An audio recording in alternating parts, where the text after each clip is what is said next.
I was signing divorce papers when my husband said, "Prove he's mine." My son found out 2 days later, but the DNA test wasn't the part that destroyed him. My lawyer, Dana, was beside me with her pen resting over her notebook. Brad's lawyer, Jeff, sat beside him, flipping through pages like we were discussing something ordinary. A car loan. A property line. Not the wreckage of a family. We had already gone through the house, the accounts, the furniture, and the schedule for Ian. Ian was 16, so the custody conversation felt strange from the beginning. He was old enough to say where he wanted to be, but still young enough that every adult in that room should have been protecting him. Brad had not been doing much protecting lately. He used words like flexible and reasonable every time he really meant, "I don't want to be tied down." He wanted flexible weekends because his apartment was small. Flexible dinners because he traveled sometimes. Flexible holidays because, in his words, things are changing. Things changed because he made sure they did. Still, until that moment, I thought there was one line he wouldn't cross. Then Dana brought up setting aside part of Brad's life insurance and certain assets for Ian until he turned 18. It was standard. Practical. Not dramatic. Brad leaned back in his chair and said, "Before anything gets set aside for Ian, I want a DNA test." Nobody moved. I heard the air conditioner humming above us. I heard someone's phone vibrate faintly in another office. I heard my own breathing turn shallow. Dana stopped writing. Jeff looked down at the folder in front of him. And I just stared at Brad, waiting for his face to change. Waiting for shame, regret, hesitation, anything that looked human. Nothing came. He looked annoyed, like I had wasted his time for 16 years, and he was finally correcting the paperwork.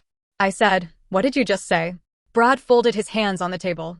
I said, "I want proof." Proof of what? That Ian is mine. The sentence landed harder the second time. Ian. Not our son. Not my son. Not the boy who used to fall asleep on Brad's chest during football games. Not the kid who still kept the little wooden toolbox Brad made for him when he was 8. Just Ian. A name on a document. A possible liability. I laughed once, but it came out dry and ugly. "You're serious." "I think I have a right to know," he said. Dana's voice stayed calm. "You have raised Ian as your son for 16 years. Brad didn't even blink. That doesn't mean I had all the information. I felt heat crawl up my neck. You were there when he was born. I know. You cried. I know. You were the first one to hold him because I was shaking so badly.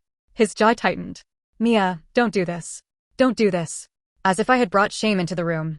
As if I had taken our son and dropped him in the middle of a legal fight. As if I was the one turning fatherhood into a negotiation. I said, "You taught him to ride a bike in the church parking lot because our driveway was too slanted. You slept on his floor for 3 nights when he had pneumonia. You drove 4 hours to watch one of his soccer games when he only played 7 minutes. Brad looked away. That was the first crack. But he still said, "People can be wrong about things." I knew where this was coming from. There had been a 6-week separation early in our marriage. We were young, tired, and angry all the time.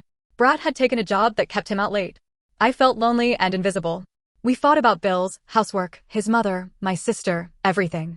One night he told me maybe we had rushed into marriage, and I left for my sister's apartment in Tempe. 6 weeks. No cheating. No secret revenge. No wild other life. Just 2 stubborn people too proud to call each other first. Then Brad showed up outside my sister's apartment with takeout, cheap flowers, and red eyes. He apologized. I apologized. We went home. Ian was conceived after that. Brad knew the dates. He knew because he used to call Ian our second chance baby. He said it at birthdays. He said it at Thanksgiving. He said it once in front of Ian, and Ian made a gagging sound because teenagers hate being reminded their parents were ever romantic. Now that same history had become useful. Brad looked at Dana and said, "There were questions around that time." I turned back to him slowly. There were no questions. There is only you trying to create one now. Jeff cleared his throat. "Maybe we should take a short break." "No," I said. "I want to hear him." Dana put a hand lightly on my arm, not stopping me, just grounding me. Brad's face hardened. "You want the house. You want support. You want me to keep paying for expenses you decide are necessary. If Ian is mine, fine. I'll do what I have to do. But I'm not going to be guilt into funding your life if there's a chance." My life. My voice was quiet, and that made him pause more than if I had shouted. My life is working extra hours, paying the electric bill before the late notice hits, and pretending Ian doesn't notice when you send money 3 days late because you're mad at me. My life is stretching groceries while you buy new furniture for an apartment you said was temporary. My life is telling our son you're busy when he already knows you're choosing not to come. Brad's eyes flicked to his lawyer again. He hated when I said true things in front of witnesses. Dana finally spoke, her voice sharp but controlled. "Your client has requested a paternity test regarding a minor child he has openly acknowledged and parented for 16 years. We will respond formally." Brad leaned forward. I don't want this dragged out. That almost made me laugh again. He had dragged our family through mud and wanted clean shoes. I said, you don't get to throw that into the room and complain about the mess. The meeting ended badly. Not screaming badly. Worse. Cold badly. Papers sliding into folders. Chairs scraping. Lawyers murmuring about next steps while I sat there staring at the table, trying not to picture Ian's face if he ever heard what his father had said. That was all I could think about. Not the house. Not the money. Not even Ruby. Just Ian.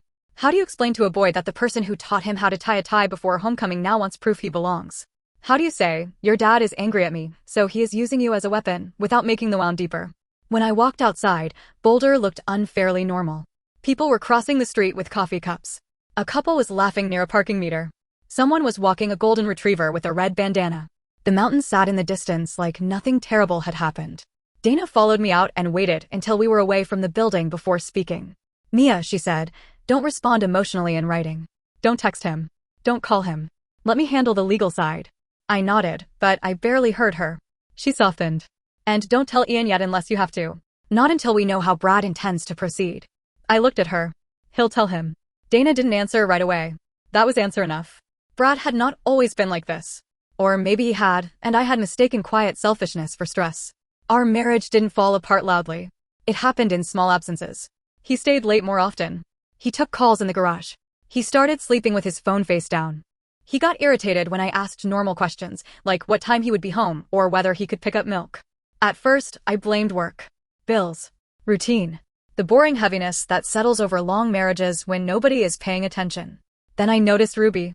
I had met her twice before I knew. She worked with Brad. She was polished in a way I wasn't anymore. Perfect nails. Soft sweaters. A laugh that made every man around her feel clever. When Brad introduced me to her at a company picnic, she shook my hand and said, I've heard so much about you. I remember thinking she looked at me too carefully. Not cruelly. Not smugly. Curiously. Like she wanted to see what kind of woman Brad went home to. A month later, I found the message. It came through on our old tablet because Brad had connected his email to it years ago and forgotten. Ian was using it for a school project, and it buzzed while I was making dinner. I glanced down because I thought it might be his teacher. Instead, I saw Ruby's name. The preview said, I hate imagining you going back to that house after being with me. That house. Not your house. Not home. That house. My hand went cold around the spatula. I opened the email because of course I did. People like to pretend they would respect privacy in that moment, but I didn't. I read enough to know it wasn't flirting. It wasn't harmless. It was already a relationship. A whole hidden language. Inside jokes. Complaints about me. Plans. A picture from a hotel room mirror where Brad's hand was visible at the edge of the frame. I didn't scream. I turned off the stove, walked upstairs, and sat on the edge of the bed until Brad came home. He walked in carrying takeout and said, You didn't answer my text. I held up the tablet. His face changed so fast it was almost satisfying. Not guilt first. Calculation. Then he sighed. That sigh told me everything. I said, How long? Mia. How long? He rubbed his forehead. It's complicated. No. It's actually very simple. He looked exhausted, like my pain was another chore waiting for him. 6 months, he said. It had been almost a year. I found that out later. That night, though, I only had the first lie. I asked, Do you love her? He didn't say no quickly enough. I said, Brad. He looked at the floor. I've been unhappy for a long time. There it was. The sentence people use when they want betrayal to sound like a weather event. Like unhappiness blew through the house and carried him into someone else's bed. I said, So you slept with her because you were sad? He snapped, That's not fair. I remember laughing then too. Not because anything was funny, but because my body didn't know where else to put the shock. Not fair, I said. You brought her into our marriage, and I'm unfair. He said he needed space. Then he moved into a short-term apartment across town and acted like it was a mature separation instead of the next step in an affair. Ian knew something was wrong immediately. Teenagers notice everything adults think they are hiding. He noticed Brad stopped leaving his shoes by the back door. He noticed the extra silence at dinner. He noticed when I started sleeping on top of the covers instead of under them because the bed felt too big and too disgusting. At first, I told him we were having problems. Then he saw a text from Brad pop up on my phone. Please don't make Ruby the villain. This is between us. Ian didn't ask who Ruby was. He just went quiet. That was the beginning of the distance between them. Brad tried to act like he wanted to stay close to Ian, but only when it didn't interfere with the life he was building. He came to one school event, left early, then posted a picture later from a brewery. He promised to take Ian to a game, then canceled because of a work dinner. He offered to have Ian over for the weekend, then mentioned that Ruby might stop by, as if a 16-year-old boy should be grateful to meet the woman who helped break his family. Ian told him no. Brad came to the house angry after that. He still had a key then and used it whenever he wanted because part of him believed the house belonged to him more than it belonged to us. He's being disrespectful, Brad said, standing in my kitchen. I was loading the dishwasher. My hands were wet. I didn't turn around. He's hurt. He can be hurt and still be respectful. I shut the dishwasher. You don't get to bring Ruby into his weekend and act confused when he doesn't want to go. Brad's mouth tightened. I'm not going to pretend she doesn't exist. You pretended she didn't exist for almost a year. You were great at it. He looked at me like he hated me then. Not because I lied. Because I didn't. After he moved out, money became his favorite weapon. Not in obvious ways at first. He still paid some bills. He still sent money for Ian. But everything became a discussion. New shoes needed approval. Therapy needed discussion. School fees needed receipts. Groceries were your household expense now. He asked why Ian needed new jeans when I had bought some last year, as if teenage boys stop growing because divorce is inconvenient. Then the life insurance paperwork came to the house. It was addressed to Brad, but it came to our old address. I opened it by mistake, thinking it was another divorce document. I was standing by the kitchen counter, still wearing my coat, with grocery bags on the floor. Ruby's name was printed where Ian's used to be. Beneficiary. Not Ian. Not a trust. Ruby. I read it 3 times because my brain kept trying to correct it. Maybe I misunderstood. Maybe it was a secondary policy. Maybe there was another document. But no. He had removed our son and put in the woman he claimed was not the reason our marriage ended. I called Dana before I called Brad. That was the first smart thing I had done in months. She asked me to send a photo of the paperwork. I did. 10 minutes later, she called back. Do not confront him yet, she said. I said he removed Ian. I know. He put her name there. I know. He's punishing Ian because he's mad at me. Dana was quiet for a second. We're going to address it. When it came up in the meeting, Brad acted like I was being dramatic. We're divorcing, he said. My financial planning is my business. Dana said, you have a minor child. Brad shrugged. And I support him. I said, when you feel like it. He shot me a look. Dana continued, you removed your son as beneficiary during an active divorce and replaced him with your romantic partner. That is relevant. Brad's jaw shifted. If he's my son, we'll discuss it. That was the first time he said it in front of lawyers. The second time was when he demanded proof. That evening after the conference room, I sat in my car outside the grocery store for almost 20 minutes because I couldn't make myself go inside. I kept seeing Ian as a baby in the hospital, wrapped in a blue and white blanket, Brad touching his tiny forehead with one finger like he was afraid he might break him. I remembered Brad whispering, he's perfect. I remembered him calling his mother and crying so hard she thought something had gone wrong. I remembered him sleeping in the recliner with Ian on his chest because he said he didn't want to miss anything. And now he wanted proof. Not because he truly doubted. Because doubt was useful. When I finally went home, Ian was at the kitchen table doing homework with headphones on. His hair was falling into his eyes, and there was a half-eaten bowl of cereal next to his laptop even though it was almost 8 at night. He looked up and said, you okay? I forced a smile. Yeah, just tired. He studied me for a second. Dad being weird again? I swallowed. Something like that. Ian nodded and looked back at his screen, but his shoulders had already tightened. That was what divorce did to him. It made him listen for danger in normal conversations. I wanted to tell him everything and nothing at the same time. I wanted to prepare him. I wanted to protect him. I wanted to call Brad and threaten him into silence. But Dana's voice was in my head. Don't respond emotionally. Don't tell Ian unless you have to. So I made a terrible frozen pizza and pretended life was normal. 2 days later, Brad took the choice away from me. Ian had dinner with him on a Thursday. I didn't like it, but I encouraged it because I was still trying to be the reasonable parent. That phrase makes me sick now. Reasonable. As if being calm while someone damages your child makes the damage smaller. Brad picked him up at 6. Ian wore a gray hoodie and acted like he didn't care, but he checked his hair twice in the hallway mirror before leaving. He still wanted his father to want him. That is the part people don't understand. Kids can be angry and still desperate for the parent who hurt them. They can say they don't care while waiting for a text. They can roll their eyes and still hope. At 8:17, Ian came home. I remember the exact time because I looked at the microwave clock when the front door opened. He walked in slowly, like every step took effort. His face was pale. His eyes were red, but he wasn't crying. That made it worse. I said, hey, how was dinner? He didn't answer. He went straight upstairs. I followed him after a minute and knocked on his door. Ian? Go away. His voice cracked on the second word. I opened the door anyway because I'm his mother, and sometimes privacy has to lose to fear. He was sitting on the edge of his bed, elbows on his knees, staring at the floor. His hoodie sleeves were pulled over his hands. He looked small, and Ian had not looked small in years. I sat beside him. He didn't move. Then he said, "Did you cheat on Dad?" My chest went hollow. I had thought I was prepared. I had imagined the conversation in a dozen ways. I had practiced calm answers in my head. But nothing prepares you for your child asking if his whole life is built on a lie. I said no. He still stared at the floor. "Don't just say that because I'm your kid." "I'm not. Dad said there was a time when you left." He said he has questions. I closed my eyes for 1 second. Brad had done it. Not through lawyers. Not through adults. Not with even the smallest decency. He had taken his suspicion and handed it directly to our son. I said, "Your father and I separated for a few weeks before you were conceived. We got back together. You know that story." He knows that story. There was no cheating. Ian swallowed hard. He said he needs proof before he can trust what you say. My hands curled into fists in my lap. I kept my voice soft because Ian didn't need my rage. He needed ground under his feet.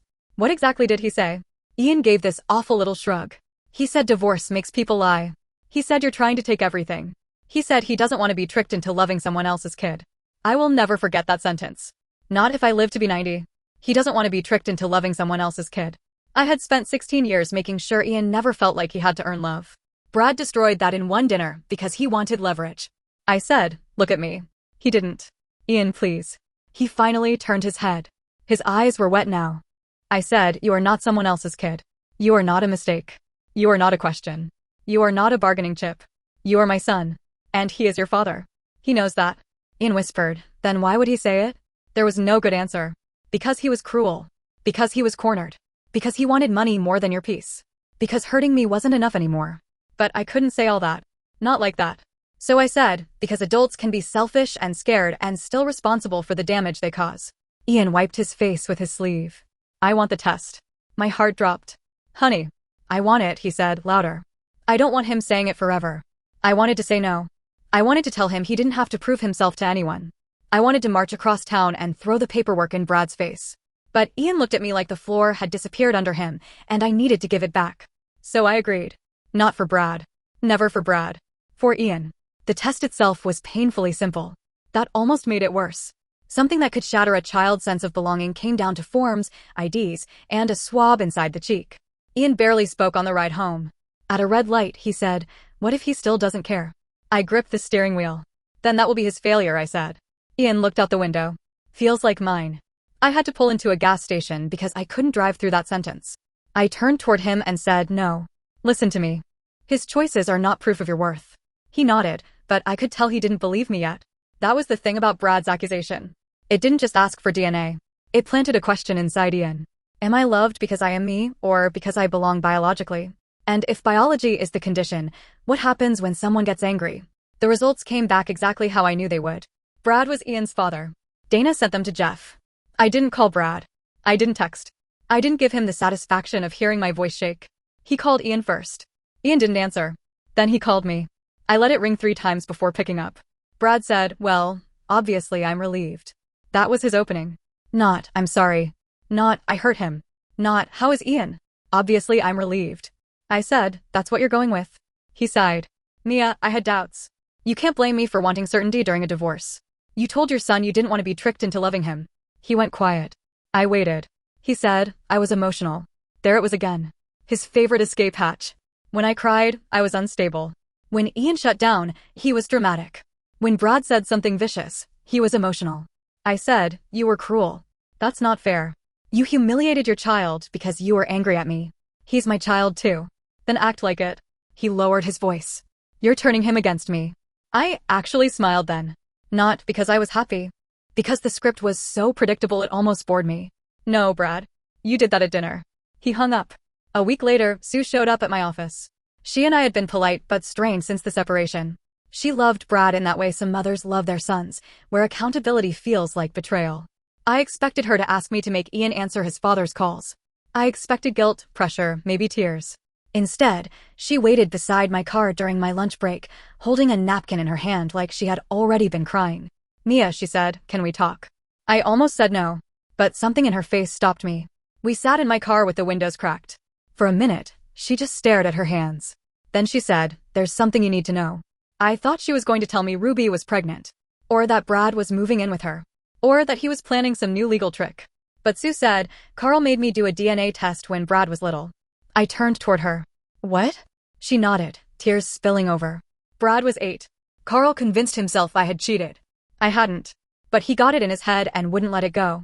He said he couldn't raise another man's child. I couldn't speak. Sue wiped her face with a napkin. The test proved Brad was his. But it didn't fix anything. Carl was never the same with him after that. Colder. Suspicious. Like the doubt had become real even after the proof came back. My stomach turned. Sue looked at me. Brad remembers. He remembers all of it. That made it worse. Some people hurt others because they don't understand the pain. Brad understood exactly. He knew what that accusation could do to a child. He knew how it could stay in the walls of a person's mind for years. He knew, and he still handed it to Ian. I said, why didn't you tell me before? Sue's face crumpled. Because I was ashamed. Because I thought if I never said it out loud, it would stay buried. And because I didn't think my son would do the same thing. I wanted to hate her in that moment, but I couldn't. Not fully. She had failed to stop a cycle until it reached my child, but she was also sitting in my car, finally telling the truth. I asked, did Brad tell you he demanded the test? She nodded. He said he had a right to know. And what did you say? Her mouth trembled. I told him he sounded like his father. That was the first time I felt something close to pity for Brad. Not forgiveness. Pity. Because he had spent his life hating a wound and then used the same knife on his own son. At the final hearing, the DNA test mattered more than I expected. Not in some dramatic movie way. The judge didn't gasp. Brad didn't lose everything. Real life doesn't work like that. But it mattered. Dana brought up the beneficiary change. She brought up the delayed payments, the refusal to approve basic expenses, and the way Brad had involved Ian directly in an adult legal dispute. She was careful. Professional. She didn't exaggerate, which made it worse for him. Brad tried to look reasonable. He wore a blue shirt Ian had once helped him pick out for a work event. I hated noticing that. Jeff argued that Brad had acted out of emotional distress during a difficult divorce. He said Brad never intended to harm Ian. He said Brad wanted clarity so he could move forward responsibly. The judge looked at Brad and said, did you discuss the paternity issue directly with your minor child before the test? Brad hesitated. Just long enough. Then he said, I may have mentioned it. The judge's face changed slightly. Not much. Just enough. Dana said, Your Honor, Ian came home from dinner with his father asking whether his mother had cheated and whether he was actually his father's child. That is not a passing mention. Brad looked down. For once, he had no clean answer. The court didn't punish him the way part of me wanted. He kept his retirement. I didn't walk away rich. There was no dramatic destruction. But I kept the house until Ian graduated. Support went through the state so Brad couldn't play games with late checks anymore. He was ordered to cover part of Ian's therapy. And the judge made it clear that Ian was old enough to decide visitation. Ian chose not to go. For 3 months, Brad texted him every few days. At first, it was I love you, buddy. Then I made a mistake. Then I was scared. Then your mother is keeping you from me. That last one finally got a response. Ian showed me the text before sending it. His hands were shaking. He wrote, No, she's not. You did this. Then he pressed send. That was the first time I saw my son take back a piece of himself. Ruby didn't last. I found out from Sue, who heard it from someone at Brad's work. Apparently Ruby liked the idea of Brad when he was the misunderstood married man. She liked being chosen. She liked hearing him talk about starting over. But she did not like the reality of him. The late support payments. The angry calls. The son who wouldn't visit. The ex-wife who wasn't disappearing. The lawyers. The guilt. The way Brad always needed someone else to blame. A man who can discard his wife and wound his child for convenience is not actually a prize. Shocking. Brad moved into a smaller rental after that. He sent me one long email about regret, fear, family, and how divorce made him act like someone he didn't recognize. I read it once. Then I closed it. I didn't reply. Not because I'm strong every day. I'm not. Some nights I still sit in the kitchen after Ian goes to bed and stare at the bills, wondering how my life became this. I grieve the version of Brad I thought existed. I grieve the family photos where we looked happy. I grieve the fact that Ian learned love can come with conditions from the person who should have protected him from that lesson. But I don't grieve the marriage anymore. That part is over. The house is quieter now. No heavy footsteps. No sudden mood changes. No checking Brad's face when he walked through the door to see which version of him came home. Ian goes to therapy. He talks more than he used to. Not a lot, but enough that I can hear him coming back to himself. He still has bad days. There are mornings when he snaps at me over nothing, then apologizes 10 minutes later with his eyes on the floor. There are nights when he asks questions that sound casual but aren't. Do you think Dad ever actually liked being a dad? Do you think he would have stayed if Ruby didn't happen? Do you think people can love you and still ruin you? I answer as honestly as I can without poisoning what's left. I say, I think your dad loves you in the way he knows how. But love without responsibility can still hurt people. Ian usually nods like he hates the answer but respects that I didn't lie. One Saturday, he walked out to the old back deck and stared at it for a while. The paint was peeling so badly it looked abandoned. Brad had promised to fix it for years. Every spring, he said he would get to it. Every summer, he found a reason not to. Ian came back inside and said, "Can we repaint it?" I said, "Sure." He said, "Not blue." The deck had been blue for as long as he could remember. "What color?" I asked. He shrugged, pretending it didn't matter. "Green maybe." So we went to the hardware store. We stood in the paint aisle under those bright lights, holding little color cards like our lives were normal. Ian picked a deep green, the kind that reminded me of pine trees after rain. I cried in the aisle. Not loudly. Just enough that Ian looked over and said, "Mom, don't be weird." I laughed and wiped my face. But I cried because it felt like proof that he still believed broken things could be fixed. Maybe not back to what they were. Maybe not perfectly. But differently. Stronger in some places. Honest in others. We painted the deck over 2 weekends. We did a terrible job on the first coat. We got paint on our shoes. Ian accidentally stepped in the tray and left green footprints across the old boards. For the first time in months, he laughed without stopping himself. That sound felt like revenge. Not loud revenge.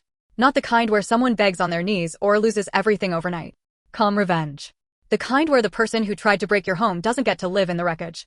The kind where your child slowly realizes he is not the accusation thrown at him. The kind where the house becomes yours again, board by board, wall by wall, breath by breath. Brad still wants forgiveness. Maybe one day Ian will give him some version of it. Maybe he won't. I'm not going to decide that for him. I won't force peace just to make adults comfortable. Ian gets to choose what kind of relationship, if any, he wants with the father who made him prove he belonged. As for me, I don't hate Brad every second anymore. That surprised me. Hate takes energy, and I need mine for bills, work, groceries, therapy appointments, and repainting old things green. But I also don't excuse him. I don't soften what he did just because he has regrets now. Regret is not the same as repair. Missing your family is not the same as protecting them when you had the chance. Sometimes I still wonder if agreeing to the DNA test was wrong. Part of me feels like I gave Brad permission to question Ian's place in the family. Another part of me knows Ian needed the truth in black and white because his father had already poisoned it. Maybe there was no clean choice. Maybe that is what divorce does when someone decides winning matters more than their child. It leaves everyone else choosing between two kinds of pain and hoping they pick the one that heals faster. All I know is this. My son is not a question. He is not proof on a lab report. He is not a weapon in a divorce. He is my child and the man who forgot that is now living alone with the consequences of saying out loud what should have never crossed his mind. So was I wrong for agreeing to the DNA test after my husband used it to humiliate our son, or was it the only way to protect Ian from wondering forever?